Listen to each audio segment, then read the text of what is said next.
Ya, estamos en la última clase. Esta clase vamos a ver específicamente el diseño de investigación concluyente, ¿cierto? Que corresponde a una investigación cuantitativa, ¿cierto? Concluyente. Y específicamente nos vamos a centrar en el estudio causal, en la experimentación, ¿ya?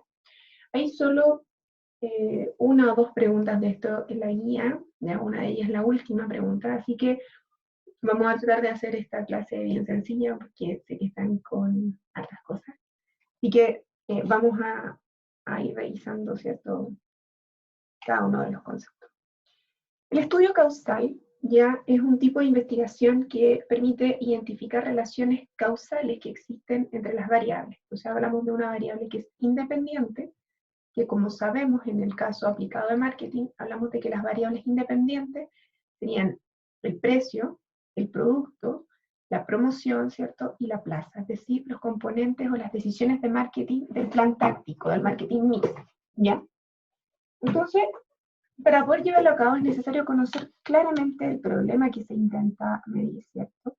Que es lo que se define, ¿no es cierto?, la primera etapa del proceso de investigación de mercados, para que los investigadores sepan claramente, ¿cierto?, cuál es la relación que quieren medir. Entonces, dado lo anterior, para realizar dichas investigaciones causales, en la mayoría de las ocasiones, previamente se realizan investigaciones exploratorias y descriptivas, ¿ya? Para que las antecede. No es una norma, pero en general ocurre que hay al menos una investigación exploratoria o una descriptiva. Y en particular la del estudio descriptivo es para saber si dos o más variables tienen algún tipo de grado de interrelación, ¿ya? Un ejemplo, una investigación causal va a intentar probar si un cambio en el envase de un producto provoca un aumento en el nivel de ventas. Por ejemplo, se ha visto en los supermercados que el hecho de agregar en el envase un 20% gratis adicional, por ejemplo, de un producto, efectivamente genera ese estímulo, digamos, esa modificación en la variable independiente, que sería el producto, el envase del producto, provoca un efecto, ¿cierto?, en la variable dependiente, que en este caso sería el nivel de ventas, ¿ya? Objetivos de los estudios causales. Las variables más importantes son conocidas, confirmar o rechazar las hipótesis formuladas sobre el nivel de influencia y estimar en términos cuantitativos la tasa de influencia de las variables y el grado de relación entre los factores.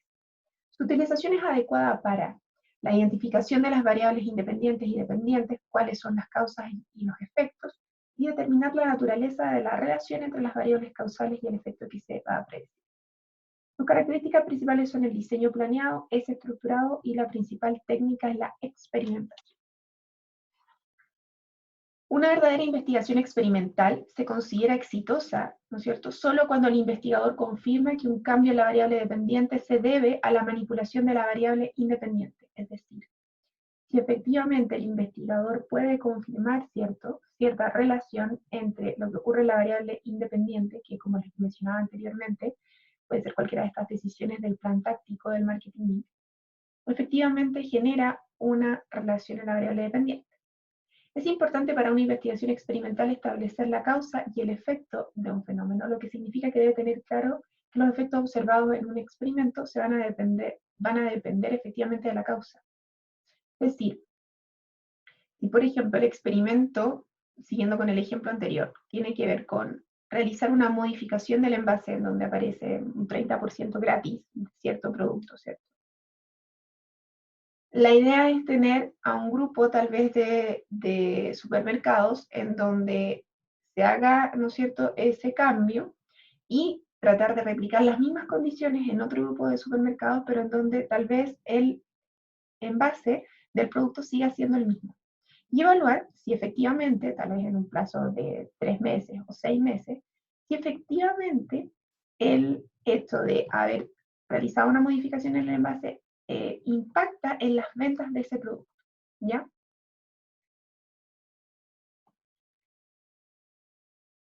El concepto de causalidad, cuando la ocurrencia de X incrementa la probabilidad de ocurrencia de I.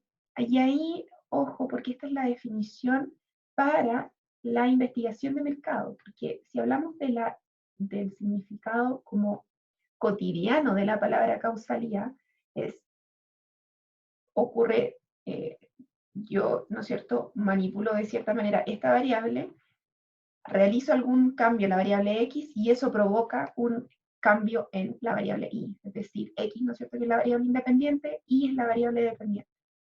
Pero ¿qué es lo que ocurre? Y que específicamente si aplicamos la investigación de mercado y lo que ocurre en el marketing, es que los efectos de lo que termina ocurriendo, ¿cierto?, es lo que llamamos la variable dependiente, nunca solamente va a ocurrir por un efecto, ¿ya? Es decir, es imposible indicar que solo por un cambio en particular que se realizó en la variable independiente, eso va a generar un cambio dado en la variable dependiente. Entonces, por eso la causalidad en investigación de mercado se define como cuando la ocurrencia de X y alguna modificación en esa variable incrementa la probabilidad de la ocurrencia de X. Una evidencia que puede producir causalidad entre las dos variables es el hecho de que la causa anteceda al efecto, ¿no es cierto? En ningún caso podríamos decir que si aumentaron las ventas, ¿cierto? Es porque después de que aumentaron las ventas, ¿cierto? Realizamos algún tipo de cambio en las variables independientes, ¿cierto? No tendría lógica. Y bueno, vamos a ver que además tenemos conceptos relevantes para un experimento. El experimento dice se forma cuando el investigador manipula una o más variables independientes y mide su efecto sobre una o más variables dependientes. A la vez, trata de controlar el efecto de las variables extrañas. Ya vamos a ver qué son las variables extrañas. Dicho diseño experimental, dice, es un conjunto de procedimientos que especifican las unidades de prueba, procedimientos de muestreo, variables dependientes e independientes y cómo controlar las variables extrañas. La variable independiente es aquella variable que el investigador manipula, cambia o cuyo valor modifica intencionalmente. Unidades de prueba son las entidades que se someten a los tratamientos o variables independientes sobre las cuales se miden los efectos. Unidades de control, entidades no expuestas a las variables independientes y que sirven de comparación con las unidades experimentales. Variable dependiente. Es la variable que recibe el influjo de las modificaciones de la o las variables independientes. Y las variables extrañas son todas las variables no controladas por el investigador que pueden influir en la relación entre las variables independientes y dependientes que se están estudiando. ¿Por qué decimos que es muy difícil establecer causalidad en su significado?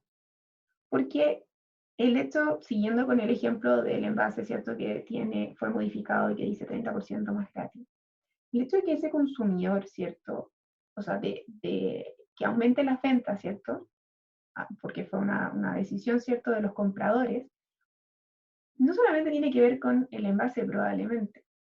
Hay otras variables, como por ejemplo, que haya una mejor situación económica en el país o que haya una peor situación económica en el país. Entonces, a pesar de que hay un 30% mayor en ese producto, ¿cierto?, igual el consumidor decide no comprar o no aumentar las compras de ese producto. Entonces, por eso decimos que en marketing, ¿cierto?, siempre existen distintas variables. ¿Ya? Lo que hay que tratar en los experimentos es de disminuir al máximo, ¿no es cierto?, la existencia de estas variables extrañas que pudieran, ¿no es cierto?, realizar cierta interferencia en el experimento. Para diseñar un experimento, el investigador debe determinar cuáles son las variables independientes, debe tener muy claro, ¿cierto?, cuáles son los experimentales o tratamientos que se van a introducir y manipular, las variables dependientes o de criterios sobre el cual se van a medir los efectos de la variable independiente, las unidades de prueba sobre las cuales medirán los efectos que la variación de la variable dependiente causa y cómo se van a controlar las variables externas, ¿cierto? Las variables externas no controlables por el investigador. Y aquí viene, ¿no es cierto?, la pregunta de la guía, que es que la validez en la experimentación.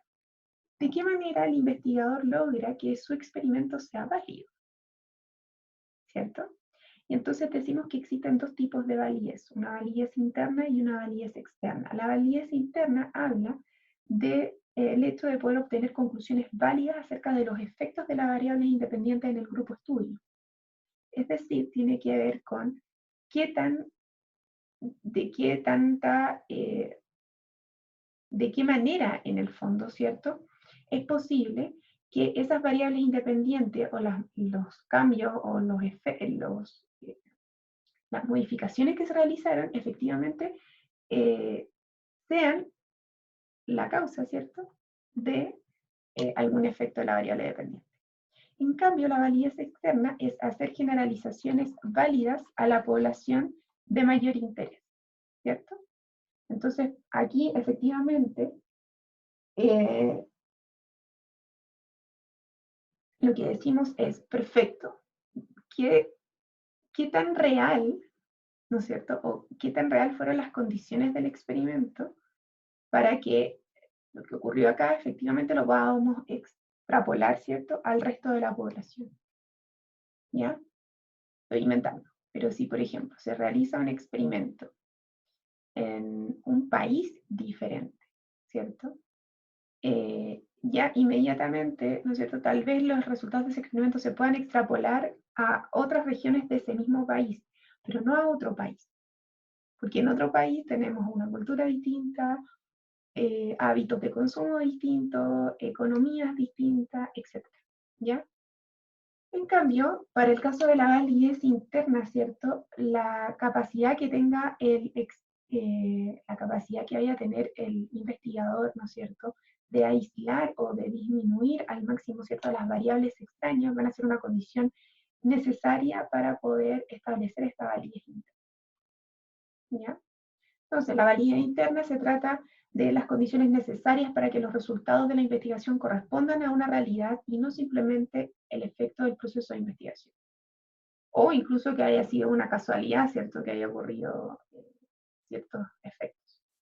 Y si las variables extrañas influyen o confunden los efectos observados, es difícil hacer inferencias válidas acerca de la relación causal entre las variables independientes. La validez externa se trata de los problemas ligados a la generalización de los resultados u otros grupos, situaciones o mercados, y las amenazas de la validez interna surgen cuando el conjunto específico de condiciones experimentales no considera de manera realista las interacciones de otras variables relevantes en el mundo real. ¿Ya? Como que, por ejemplo, se tomara un grupo de personas, ¿cierto?, y se hiciera que entraran al supermercado un día lunes en la mañana. Y en función de eso se tratará de extrapolar la situación. Tal vez, ¿no es cierto?, el comportamiento de la persona en un supermercado un lunes en la mañana es muy bajo, el movimiento tal vez de gente que hay es muy bajo. A diferencia de lo que ocurre un fin de semana, en donde es probable que exista mucha mayor afluencia en ese lugar. ¿Ya? Eso. Que esta es la clase del diseño causal, la versión obviamente resumida, y con esto ya terminamos las clases, ¿cierto?, del curso de investigación de mercado. Mucho éxito y recuerden ir avanzando en su examen final, ¿cierto?, que ya es lo último. Bueno, y la guía, ¿no es cierto?, que tienen hasta el 30 de noviembre para entregarla, así que los que les faltaba esta pregunta, aquí ya está.